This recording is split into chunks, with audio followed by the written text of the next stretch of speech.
Hello student, तो यहाँ पर क्वेश्चन आया था which one of the following carbocation from the following is most stable. तो ये जेईई मेंस 2025 में आया था।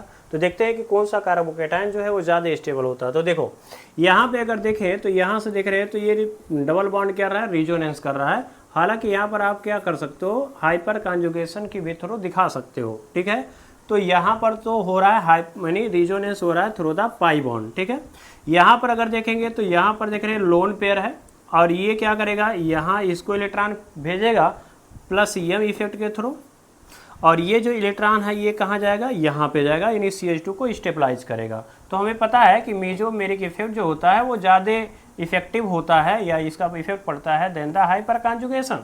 ठीक है, अच्छा अब इसके बाद अगर हम देखते हैं कि यहाँ पर जो लोन पेयर है तो ये क्या करेगा, ये यहाँ जाएगा और ये जो है आपका ये यहाँ जाएगा। क्लियर। तो यहाँ पर अगर देखें तो यहाँ पर भी प्लस एम इफेक्ट है। ठीक है, और यहाँ पर अगर देखेंगे तो ये क्या कर रहा है, ये रिजोनेंस करके यहाँ पे पहुँचा रहा है। तो रिजोनेंस देख रहे हैं तो तीनों में हो रहा है, लेकिन यहाँ पर माइनस आई इफेक्ट शो कर रहा है, जिसकी वजह से माइनस आई इफेक्ट क्या करेगा, कार्बोकेटायन की स्टेबिलिटी को डिक्रीज कर देगा। तो ये तो चला गया। अब यहाँ पे बात करता है, यहाँ पर हाइपर कॉन्जुगेशन काम कर रहा है तो बहुत ज़्यादा इलेक्ट्रॉन तो देगा नहीं।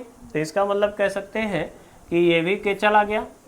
अब यहाँ पर प्लस एम से ज़्यादा इलेक्ट्रॉन को क्या करेगा, पहुँचाएगा, लेकिन प्लस एम यहाँ भी है, प्लस एम यहाँ भी है। तो ऑप्शन कौन सा सही होगा। लेकिन यहाँ पर अगर देखेंगे तो ये जो ये ग्रुप है, ठीक है, ये क्या कर सकता है, ये माइनस एम इफेक्ट भी शो करेगा, जिसकी वजह से हम ये कह सकते हैं कि माइनस एम इफेक्ट की वजह से कह सकते हैं ये इलेक्ट्रॉन डेंसिटी उतना ज़्यादा नहीं पहुँचाएगा। तो ये भी चला गया ऑप्शन। तो बचा कौन, ये। और यहाँ पर देखेंगे तो ये कौन सा इफेक्ट शो करेगा, प्लस आई इफेक्ट। तो प्लस आई इफेक्ट से इलेक्ट्रॉन डेंसिटी यहाँ पहुँचेगा और फिर ये प्लस एम से क्या करेगा, रिजोनेंस के थ्रू या मेसोमेरिक इफेक्ट के थ्रू क्या करेगा, यहाँ पर पहुँचाएगा, जिसकी वजह से कार्बोकेटायन की जो स्टेबिलिटी होगी वो मैक्सिमम होगी। तो यानी सी वाला जो होगा वो राइट ऑप्शन होगा। तो इस